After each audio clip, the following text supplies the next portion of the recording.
Qu'est-ce que c'est que l'âme russe?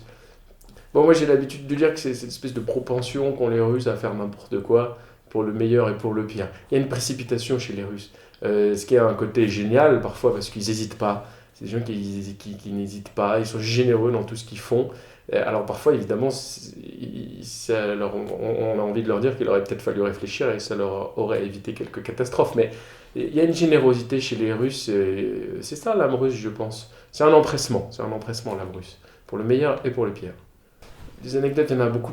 Alors, quand on nous les demande comme ça en interview, on est toujours un peu pris au dépourvu. Mais là, la seule qui me vient à l'esprit, j'avais un ami qui, c'est une anecdote assez simple d'ailleurs, mais qui à mon avis est assez parlante. Et elle était allée dîner dans un restaurant, qui n'était pas d'ailleurs un grand restaurant, mais lui n'avait pas beaucoup d'argent. Il avait absolument tenu à m'inviter dans le... Parce que l'atmosphère était bonne, on avait bu sans doute, je ne sais plus. Euh, il était saisi par une émotion, un sentiment d'amitié sans doute à mon égard, et il a voulu absolument régler l'addition. Et puis le lendemain matin, il m'a appelé pour m'emprunter de l'argent. Parce qu'il n'en avait plus, il n'avait plus de quoi tenir la fin du mois. Alors ça, c'est très très russe, ça. Mais c'est très amusant, et quelque part, c'est assez beau. Et l'occidental ne fera jamais ça parce que lui, même s'il a envie de payer l'addition, il se dira: ah oui, mais sinon j'ai plus d'argent jusqu'à la fin du mois, donc je ne peux pas. Et j'aime beaucoup cette manière parfois de se priver de réfléchir. Voilà.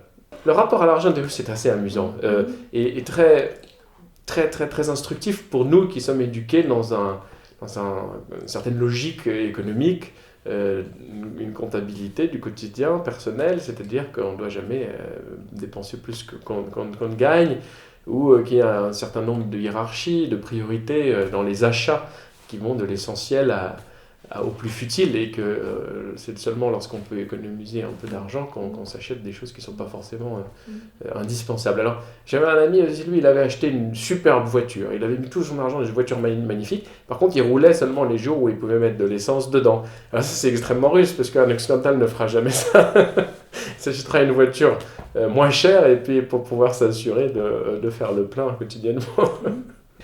On peut regarder ça de manière un petit peu plus sympathique et empathique, et c'est ce que je fais à chaque fois, c'est-à-dire apprécier cette manière qu'ont les Russes, et là je ne parle pas des oligarques, mais pour ceux qui investissent tout leur argent dans ce genre de choses, apprécier la manière, cet état d'esprit, c'est-à-dire de tout flamber pour le plaisir de vivre. C'est une autre manière de voir les choses, au-delà du côté un peu peut-être kitsch et matador de l'affaire. Ouais. C'est peut-être pour ça il y a des proverbes russes qui n'ont pas d'équivalent en français.